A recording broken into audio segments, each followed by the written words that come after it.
पूर्व में स्थगित हो चुकी रायपुर नगर निगम की सामान्य सभा आहूत की गई, जिसमें शहर के विभिन्न एजेंडों पर चर्चा की गई। सामान्य सभा की बैठक के बाद महापौर मीनल चौबे ने बताया कि मुख्य रूप से शहर के मार्गों को शहीदों और स्वतंत्रता संग्राम सेनानियों के नाम पर किए जाने के प्रस्ताव पर चर्चा हुई, जिसमें सहमति बनी। साथ ही सभी वार्डों में पार्षदों की अनुशंसा पर वेंडिंग जोन की स्थापना पर भी मुहर लगी।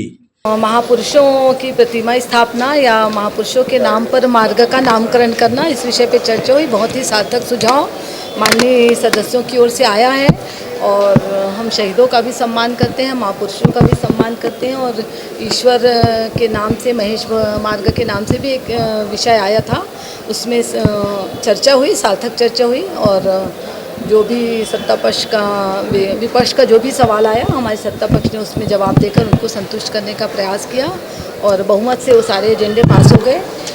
वहीं नेता प्रतिपक्ष आकाश तिवारी ने कहा कि जिन जिन एजेंडों को महापौर ने पास होना बताया है, उन पर सत्ता पक्ष के ही पार्षद चर्चा चाह रहे थे, लेकिन बहुमत के आधार पर अधिकारियों के दबाव में उन एजेंडों को पास कर दिया गया।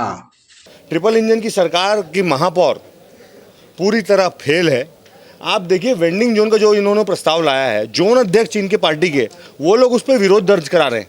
उसके बाद उस प्रस्ताव को खाली बहुमत के आधार पर पास कराया जा रहा है। मतलब जनप्रतिनिधि की कोई यहाँ पर बखत नहीं है। अधिकारियों के हिसाब से रायपुर नगर निगम चल रहा है।